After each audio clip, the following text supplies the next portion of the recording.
Benvenuti alla Taverna Friuli Podcast, il podcast definitivo sui vini di Friuli Venezia Giulia. Sono Wayne Young. Troviamoci qui ogni settimana per 4 chiacchiere con vignaioli e altri personaggi da questa sottovalutata regione del Friuli Venezia Giulia nel nord-est Italia.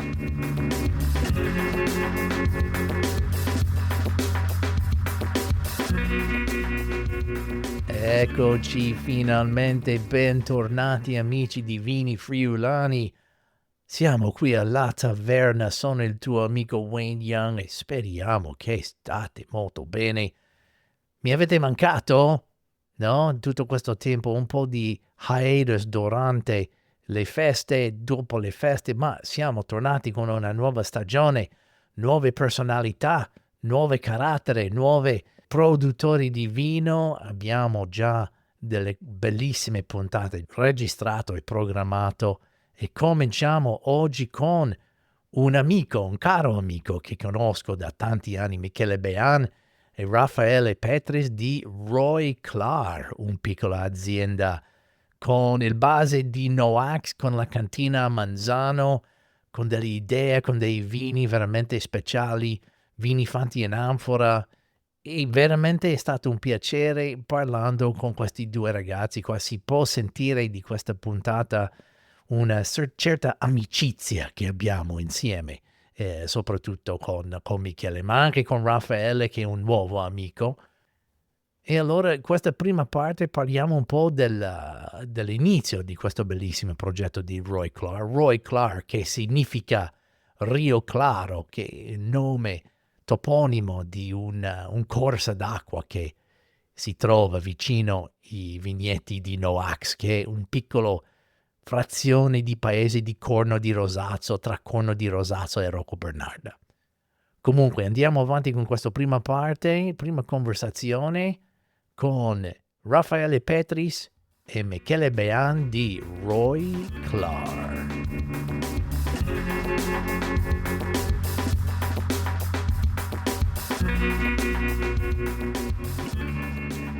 Azienda Roy Clar. Roy Clar, sono qui con Michele Bean, un vecchissimo amico mio che conosco da tanto tempo, e con Raffaele, ricordami il tuo cognome, Raffaele? Petris, ok, come il grande vino del Borgogna, no, quello è Petrus. Quello è Petrus, però insomma l'accostamento ci sta. Esatto. Come siete ragazzi? Tutto bene? Stiamo bene. Bene, questo mi fa piacere.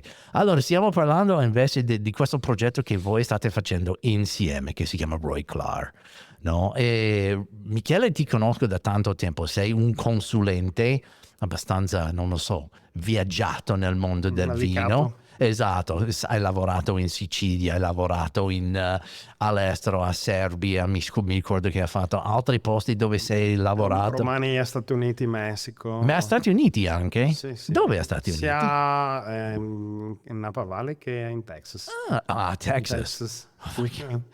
E di che mondo vieni tu, Raffaele? Tu sei un viticoltore da sempre? No, io provengo da una famiglia che si occupa di sanità, mio padre è medico, anche mia madre, poi in realtà io ho fatto enologia all'università, ma non ho mai seguito, diciamo, tra virgolette, la carriera canonica, perché nel mentre ho seguito le mie passioni, che comunque erano sicuramente la musica, l'intrattenimento e quant'altro, e di quello ne ho fatto un lavoro che è durato finora e tuttora è ancora in piedi, per cui io mi divido sempre meno al momento, perché la cantina l'attività agricola mi ha risucchiato quasi totalmente, però sicuramente continuo a portare avanti entrambi i miei lavori, per cui di fatto io provengo dal settore della musica da ballo e degli eventi. Ho gestito per tanti anni delle discoteche, ne ho avuta una anche mia per quasi 10 anni e poi ho conosciuto appunto Michele e suo fratello Matteo, e da lì, da cosa nasce cosa, avevamo tutti una passione comune, e Michele chiaramente è la persona più navigata di tutte, è quella che in qualche maniera ci ha fatto intravedere un percorso da poter fare insieme, E poi il Covid, diciamo, è arrivato nel momento in cui noi avevamo già iniziato a lavorare su questo progetto, e mi ha dato sicuramente la possibilità a livello temporale, cioè di tempo, avendo io chiuso tutte le attività per motivi di ordine pubblico, cioè nel senso il Ministero della Salute aveva vietato ogni tipo di attività di pubblico spettacolo per la Certo. questione delle distanze, e avendo quindi appunto questo tempo, un surplus di tempo, l'abbiamo dedicato insieme per il progetto Roy Clark. E come allora, come Sì. siete conosciuti? La storia è un po' particolare perché Speriamo. Michele ha un fratello che è il nostro socio, che è Matteo, e aveva anche un altro fratello che purtroppo è venuto a mancare qualche tempo fa, Giovanni. E la mia attuale compagna, che ormai sono più di 11 anni che stiamo insieme, era all'epoca la compagna del loro fratello che è venuto a mancare. Ah, ok. Per cui Isabel, Anni che fa. è la mia compagna, è sempre stata comunque molto legata alla famiglia Behan per questo motivo. Ok. E chiaramente a un certo punto è stata lei stessa a spingermi verso appunto Michele e Matteo, che erano delle persone che comunque già lavoravano e lavorano tuttora nel sistema agricolo, nel panorama delle aziende vinicole, e mi ha spinto in quella direzione, cioè me li ha fatti conoscere e mi ha detto: visto che tu hai questa idea, ti piacerebbe prima o poi mettere in piedi questo progetto, sicuramente queste sono delle persone che fanno al caso tuo. E Ok. quindi siamo partiti, diciamo, su queste basi, ecco. Questa è stata la base di partenza del Ma progetto. io ricordo, forse durante la pandemia, io e te, Michele, l'abbiamo un po' parlato di questo vignetto che hai indietro della casa, un vignetto vecchissimo di Friulano, Sì, giusto? Mhm. Esatto, e mi sembra che l'abbiamo parlato anche che tu volevi accendere proprio un progetto tuo qui in Friuli, che prima non avevi proprio il tuo azienda, avevi lavorato sempre come consulente per degli altri. Esattamente. E questa è la frutta di questa idea, perché sull'etichetta dice di Vigne di Noax, Esattamente. che è la tua casa. Che è la casa mia. Esatto. Perché la storia è che io nel 2014 ho iniziato a progettare le anfore di Sirio Ok. e mi sono ripreso in mano la vigna della mia famiglia, che aveva in gestione un altro parente, Ah, e ok. quindi io ho testato con la cantina che seguivo come consulente e cosa veniva fuori attraverso le anfore. Mhm. E tanti mi dicevano: sto vino si può comprare? No, non c'è l'azienda, cioè, faccio dartelo, no? E quindi alcuni vini erano puramente sperimentali, e quindi io non avevo mai pensato di venderli, ma di farli per evolvere l'altro progetto, no? Delle anfore. Delle anfore, Ok. perché mi serviva un banco test da sviluppare, per poterle mettere a punto, no? Come lavoro, io ho già esperienza in altri ambiti, sempre con l'argomento, però l'anfora mia non l'avevo ancora costruita. E quindi noi abbiamo fatto delle prove con Pinot Grigio ramato, con Merlot Tokai. Abbiamo fatto anche un primo vino che si chiamava Personal Jesus, che era un Bello. Tokai da una vigna vecchia, che poi non è mai Versione di Depeche Mode o versione Depeche Mode, Marilyn no, Manson? assolutamente Depeche Mode. Ok. Che praticamente si sono bevuti mio zio e mio papà, Ok. un bancale di vino. E poi dopo, chiaramente, quando siamo conosciuti con Raffaele, che me l'ha fatto conoscere mio fratello Matteo, e alla fine abbiamo deciso per il progetto, abbiamo trovato una cantina dove vinificare e abbiamo trovato questo incredibile posto a Manzano che tu sei venuto a vedere. Sì. E siamo partiti, quindi Esatto. con delle idee all'inizio chiaramente da sgrossare, perché Cioè, sgrossare sarebbe di... da raffinare, ma quella cosa lì è solo una cosa che te la dà il tempo, no? Ok. Come progetto, che vini fare, come farli, cioè in che direzione darli. Chiaramente l'idea era già chiara, però poi dopo devi riscontrare col pubblico, insomma, no? Conto quello che pensi tu, conto poi quello che raccogli. Esatto. Io che posso capire Michele, che viene dal mondo del vino, e ovviamente è una cosa che non lo so, che ti prende proprio per l'anima, però tu che vieni di un'altra attività molto, diciamo, più redditiva, che per mescolarci nel mondo di vino, soprattutto con un tipo come Michele, scusa, diciamo questo, tra amici posso dire Certo. queste cose. certo, ma in realtà no, Wayne, guarda, dimmi. A parte che io sono sempre stato appassionato comunque di vino, l'ho Ok. sempre bevuto, in famiglia comunque sono tutti appassionati, sono grandi consumatori di vino, sia in termini qualitativi perché sono persone curiose e assaggiano molto, ma anche in termini quantitativi, Ok. perché i miei comunque sono veramente gente che beve tanto e ne beve molto, e soprattutto di paesi e nazioni diverse, quindi c'è sempre stata questa passione in casa del vino. Poi, dopo aver, diciamo così, sbagliato l'indirizzo, il primo indirizzo universitario, alla fine sono approdato su una cosa che mi interessava molto, che era appunto enologia. Lì ho conosciuto alcune persone che tuttora hanno aziende anche importanti qua tra il Collio e i Colli Orientali, che hanno fatto l'università con me, e grazie a loro poi mi sono un po' appassionato in maniera un pochettino più radicale, viscerale, al vino, inteso non solo come bevanda alcolica, ma quanto il mondo che lo rappresenta, no? Il mondo che ci sta dietro poi al bicchiere di vino.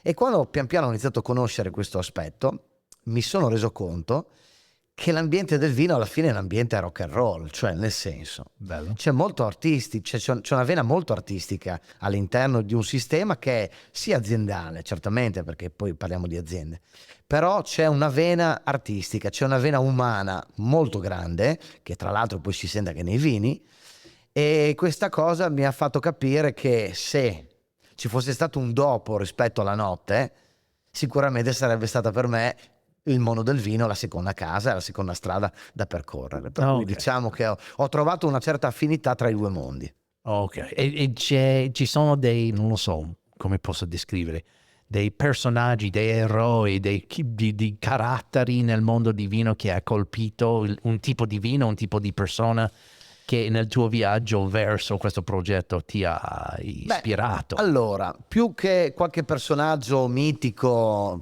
potremmo anche chiaramente nominarne qualcuno, sicuramente ho bevuto tante cose nella Zena Miani, per cui Ok. diciamo Pontoni resta sicuramente un mito per chi si avvicina a questo tipo di mondo, per due Certo. motivi: perché i vini sono veramente molto buoni, sono anzi eccezionali alcuni vini, e poi perché c'è un aura di mistero anche sul personaggio, cosa che tra l'altro lo porta ad essere, secondo me, equiparato un po' a un artista, una rockstar, perché molti artisti Certo. hanno in sé, che li circonda, un'aura un po' misteriosa. Dall'altra però in realtà mi sono avvicinato proprio all'azienda, cioè al concetto di azienda che produce vino, e lì ce ne sono state tante che mi sono piaciute, che mi piacciono tuttora e che sono anche fonte di ispirazione, non tanto Esempio. per imitarle, quanto per capire come lavorano, cioè Ok. qual è il loro approccio per Sì, sì, poi sì. ottenere questi grandi vini.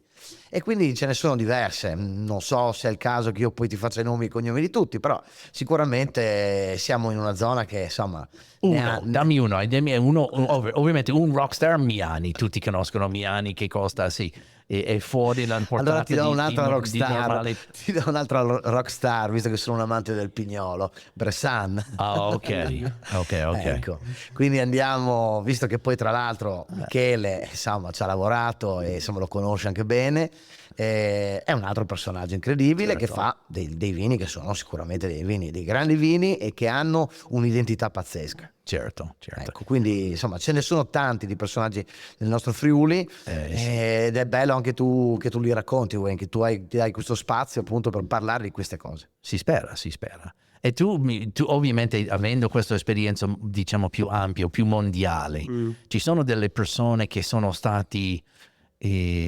ispirazionali per te, persone che ti hanno, non lo so, avevano un effetto sulla tua carriera, Michele, Beh, io sai che sono un eretico, no? un eretico, per fortuna. Un eretico, quindi io sicuramente, sai, Frank Cornelis in Suletra, Ah, ok. perché io amico caro, degustazioni fino alle 5 di mattina, mentre vivevo sull'Etna con lui, ore e ore a parlare di vino, quando ancora lui era un broker che iniziava a produrre vino. Io ero direttore di un'azienda che vedevo, mi affacciavo al suo mondo, che era un mondo completamente diverso, cioè grandissima esperienza con la moglie giapponese, un pezzo scatenato, che però mi ha aperto un mondo su certe cose. Bello, bello. Davide Feresin sicuramente, che mi ha Ok. lasciato libero di sperimentare delle cose che altrimenti altri non mi lasciavano fare. Io in quel momento tornavo negli Stati Uniti, tutti mi dicevano tu sei matto, beh sì è vero,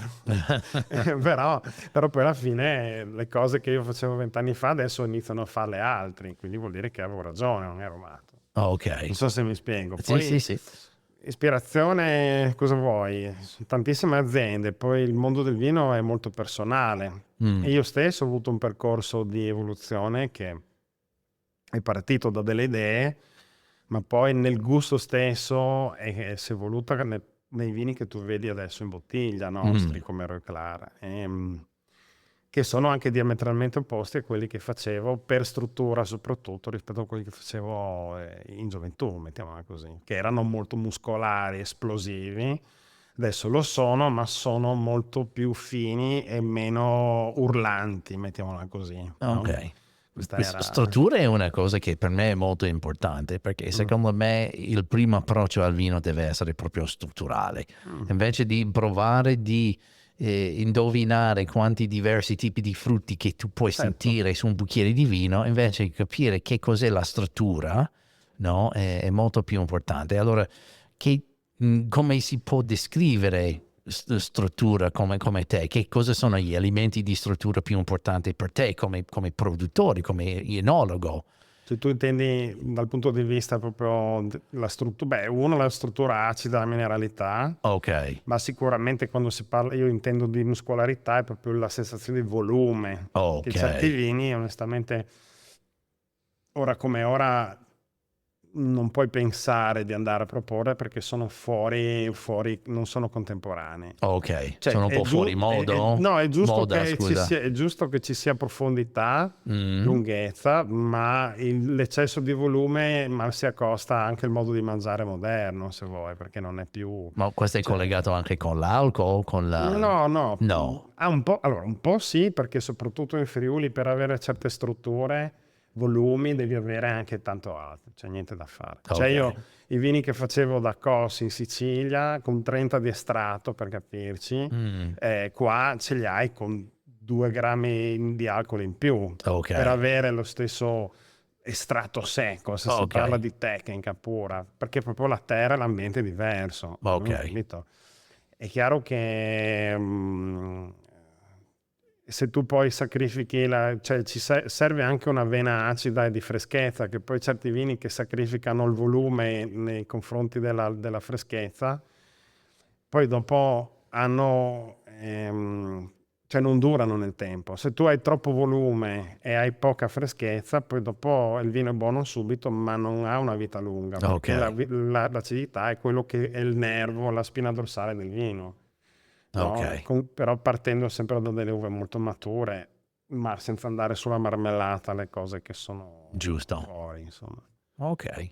E lavorate tantissimo. Allora, tornando un po' più sul progetto di Roy Clark, parlando di questo bellissimo posto dove avevo il piacere di visitare, parliamo un po' come è arrivato a questo posto.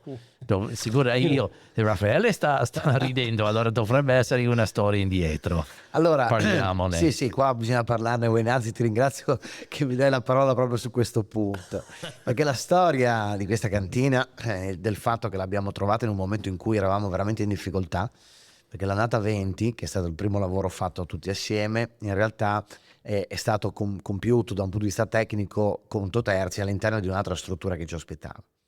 Non avevamo in quel momento ancora, diciamo, la nostra cantina e cercavamo con Michele, con Matteo, insomma si cercava disperatamente un posto che fosse in linea con le nostre caratteristiche, ma soprattutto per le nostre tasche, perché la piccola azienda quando inizia ha una certa disponibilità di denaro, che spesso e volentieri, come nel nostro caso, era poco, e quindi dovevamo trovare chiaramente una soluzione che potesse sposare un po' sia la filosofia ma anche le tasche.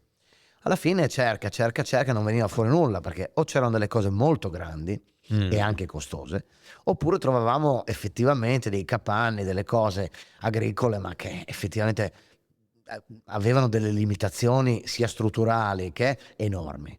Alla fine Michele prende il telefono, scrolla la rubrica, chiama a un certo punto, ed eravamo insieme quando è successo questo fatto, e insomma trova un numero di telefono e dice: aspetta che questa persona ci ho avuto a che fare, la chiamo, che non si sa mai.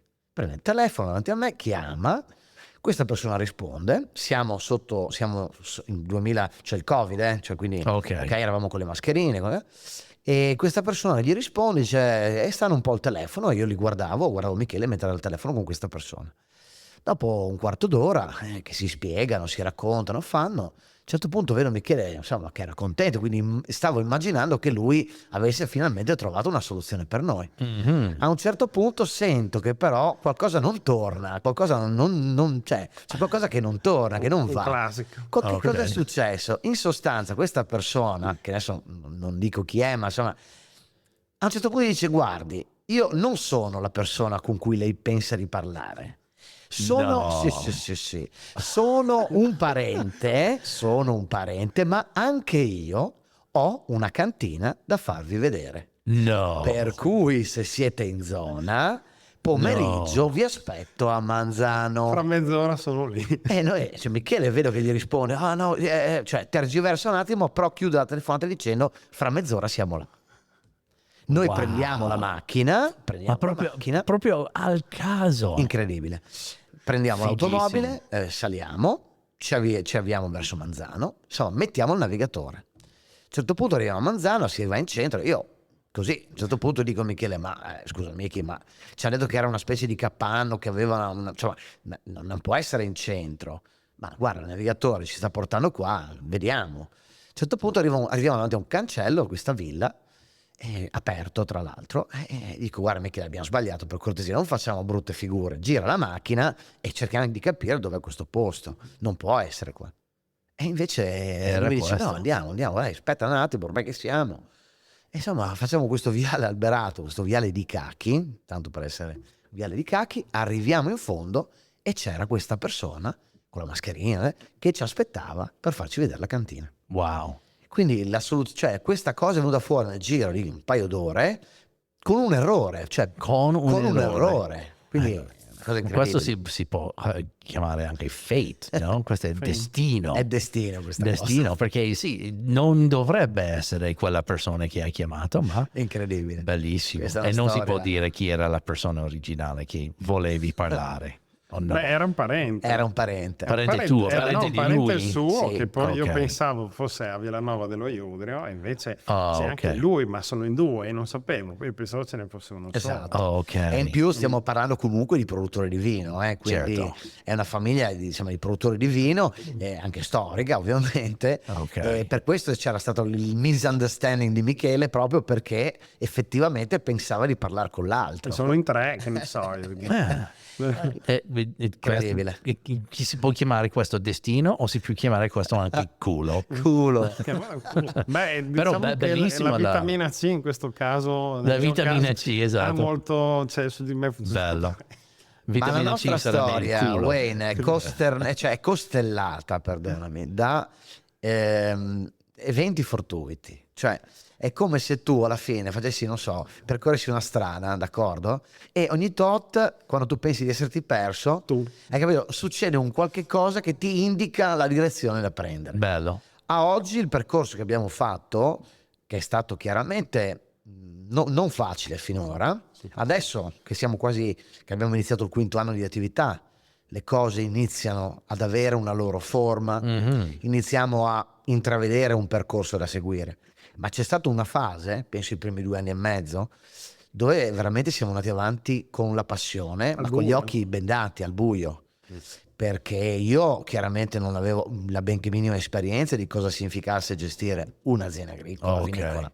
Dall'altra parte Matteo ci ha sempre lavorato, ma anche lui ci lavorava, non è che la gestiva, e Michele ha fatto sempre comunque il consulente e anche poi il produttore di anfore, per cui un conto è fare un mestiere che fa parte dell'organigramma di un'azienda vinicola e un conto è gestirla. Certo. Ecco, stare nel back, cioè stare dietro per poi... Ecco. Quindi il nostro percorso a oggi, finora, ha funzionato in questa maniera.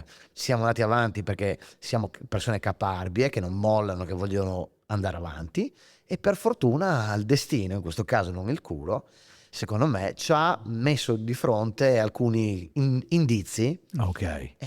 che noi abbiamo un po' preso e insomma ci hanno portato fino a qua. Esatto, per me sembra un tipo di destino guidato delle buone fortune, sì. A oggi, Wayne, questo è. E l'altra fortuna, secondo me l'altra grande fortuna è stata che comunque anche Michele, che oltre ad essere un bravo professionista, è una persona buona, è una persona buona. Non ti e credo. che nel tempo, certo, e che nel tempo ha comunque, come posso dirti, stretto rapporti con le persone di un certo tipo. E mi rendo conto che quando una persona alla fine aiuta, fa del bene, quando ha necessità, quando ha bisogno a sua volta di qualcosa, trova quasi sempre la porta aperta. E questa possibilità, grazie ai rapporti e alle relazioni che Michele ha creato in tanti anni di lavoro, ci hanno permesso sicuramente di poter accorciare un percorso. E questo ci ha aiutato molto. Certo. Quindi ci sono tanti elementi che fanno parte un po' anche del percorso precedente delle persone. Questo sicuramente. Parliamo un po' di più di questa locazione, questa cantina.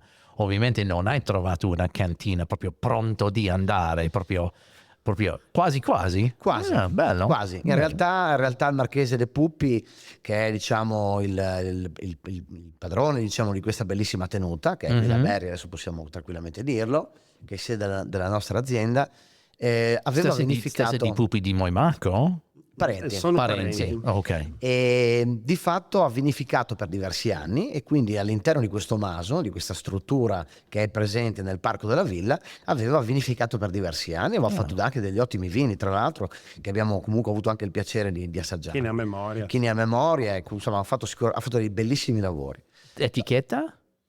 Vigne di Montuzza. Sì. Vigne di Montuzza? E poi la collina che praticamente è dietro la villa. Esatto. Allora questa cantina è venuta non solo con la cantina, quasi a, come si dice in inglese, turnkey, pronto di lavorare, ma anche con dei vigneti. Ma che noi non abbiamo in gestione. Che noi però purtroppo... Perché lo dico, no, come detto, è in affitto praticamente. Sì, noi abbiamo l'azienda che è in affitto, alcuni terreni, però le vigne che noi abbiamo in conduzione e le vigne che sono di proprietà sono ubicate in una zona leggermente diversa rispetto a quella della villa, perché la collina a oggi è gestita dal nipote, che è Valfredo, dell'azienda dei Puppi, che è un bravissimo viticoltore e che fa degli ottimi tra l'altro vini, e per cui insomma siamo stati fortunati da un punto di vista logistico e dal punto di vista strutturale, perché la villa è molto bella, fa parte delle dimore storiche italiane, tutelata dalle belle arti, è un parco molto, molto misterioso se vogliamo, perché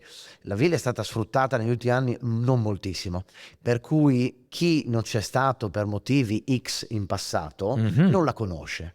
Io non l'ho conosciuto. Esatto, per cui tutte le persone che entrano in questa villa lo fanno praticamente per la prima volta. Esatto, con bocca aperta. E rimangono comunque piacevolmente sorprese perché la villa in sé ha un fascino incredibile e soprattutto poi con la bella stagione, con la primavera, e quando tutto è in fiore, è veramente una cartolina. E poi Carlo ha la passione del verde, quindi è curata benissimo. Delle rose, sì. Le rose, insomma, certo. E prima la cantina era, diciamo, come l'avevi vista, ma con le botti di legno che noi chiaramente abbiamo sacrificato per mettere le anfore di fatto, no? E quindi questo è. È comunque una cantina piccola, sì, poco più di 300 ettolitri di capacità, diciamo in acciaio, più le anfore. Però è sicuramente una cantina da un punto di vista, diciamo, di concetto, di strumentazioni all'avanguardia, perché negli anni 90, quando il Marchese l'ha rifatta con tutti i crismi, per cui comunque parliamo di acciai di un certo tipo, scambiatore tubo, tutte le vasche con controllo di temperatura. È mignon, però. È piccola, però è, diciamo, pensata bene. Sì, bene. Sì, si vede che è un spazio buono per lavorarsi dentro, è un spazio organizzato, super pulito. Sembra un po' una bottega, Sì, è una bottega. È praticamente una bottega del vino in sostanza. Ok. E parliamo di cosa volevi dire, Michele? Parliamo un po' di vigneti. Che di fatto, insomma, è cucita addosso anche al progetto, perché è proprio calza a pennello. Sì, esatto, infatti Cioè, era noi, ad proprio esempio, la cantina fatto per voi sì, praticamente. ad esempio noi sui bianchi facciamo pressatura diretta con le uve intere, Ok. che scarichiamo in pressa a mano, ma non abbiamo attrezzatura, lo facciamo a mano. Ok. Con Sì. le cassette facciamo. Sì, diciamo che il nostro procedimento, questo spezzo una lancia per Michele e per Matteo soprattutto, che poi oggi non c'è ma è l'uomo tra virgolette anche poi operativo anche della campagna, è un vero lavoro manuale, nel senso che noi non abbiamo carro vendemmia, per cui anche nel momento in cui facciamo una raccolta manuale e tagliamo, il grappolo lo adagiamo all'interno della cassetta che non supera comunque i 20 kg e mediamente sono tra i 17 e i 18 kg facciamo, e vengono impilate sul nostro camion, per cui in sostanza l'uva arriva veramente integra in cantina e noi scarichiamo sempre manualmente, e infatti abbiamo fatto un sacco di spalle grazie a questo lavoro. Le scarichiamo all'interno della pressa, nel caso diciamo dei vini bianchi normali, oppure all'interno dei mastelli, nel caso del Pinot Grigio Ramato, dove abbiamo chiaramente un periodo di macerazione. Esatto. Però è un lavoro completamente manuale. Conosco molto bene, io ricordo le prime 2 vendemmie non avevo l'opportunità di addestrarmi, però prima della terza vendemmia che l'ho fatto, quando l'abbiamo fatto sempre come scaricato a mano, allora proprio cassetta scaricato dentro la pressa. Io ricordo che 3-4 mesi prima ho cominciato di andare in palestra, soprattutto per fare le spalle. E mamma mia che differenza che mi ha fatto. E io ricordo che alzare quei cassetti, che 17 kg non è poco. No, cioè 18 sembra kg è una tanto. sciocchezza, ma se tu lo fai per ore è un bel lavoro. E fatto la mia vita era completamente l'unica vendemmia quando ero proprio preparato fisicamente per il lavoro. Volevo parlare dei vigneti. Allora, stiamo parlando dei vigneti dei Noax, sono sempre dentro, sono sempre collegato. Sì. Adesso abbiamo un po' di vigneti lì di Manzano anche. No, Ok, a vigneti Manzano su no. in Ok. Abbazia. In Abbazia di Rosazzo, vicino qua. E poi sempre verso la Rocca Bernarda. Ok. Cioè fra ok. la Rocca Bernarda e l'Abbazia di Rosazzo, mettiamola così. Ok. È una parte, non so perché ero sotto l'impressione che c'erano anche vigneti lì indietro dell'azienda. Che C'è qualcosa verso Oli, Sì. zona lì, però, esatto. insomma, sempre lì intorno. È sempre l'intorno, e poi c'è un altro pezzamento che siamo circa sui 2 ettari, che è sulla parte bassa dopo le vigne di Zamò, scendendo e andando giù. Ecco, prima di arrivare sempre colli orientali? Sì, Colli orientali. solo colli orientali, e quell'appezzamento lì è diciamo poco prima della zona Rocco del Nemes, quindi siamo su quella zona là. Bella zona. Ecco.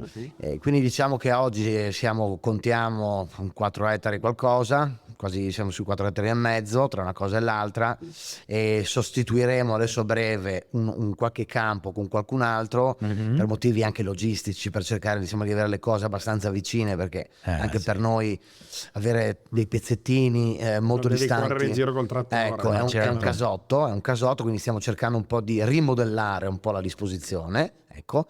Però ciò che non cambierà mai da un punto di vista della filosofia, che è quella che comunque con Michele si è pensato già dall'inizio, che alla fine noi cerchiamo comunque impianti âgé.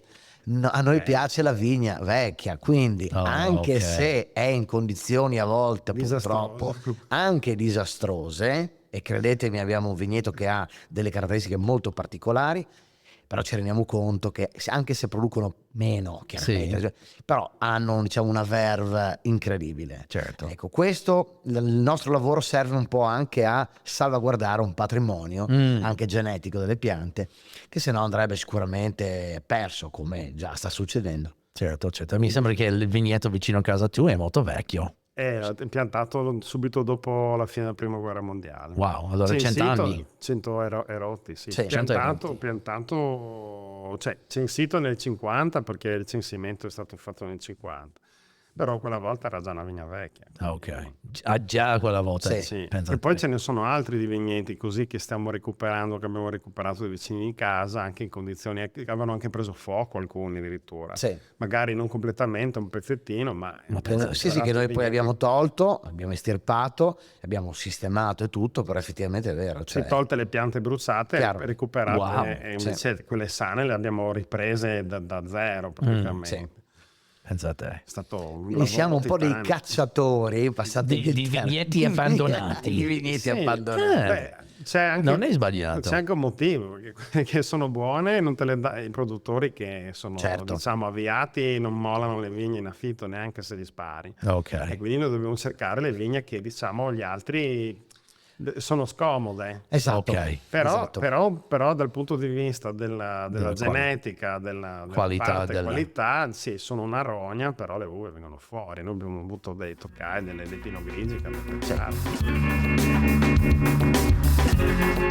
Voglio ringraziarvi per essere qui alla Taverna. Non dimenticate di seguirci su Instagram alla Taverna Podcast, Facebook alla Taverna Friuli, e se ci ascolta su Spotify o Apple Podcast, lasciaci una recensione di 5 stelle.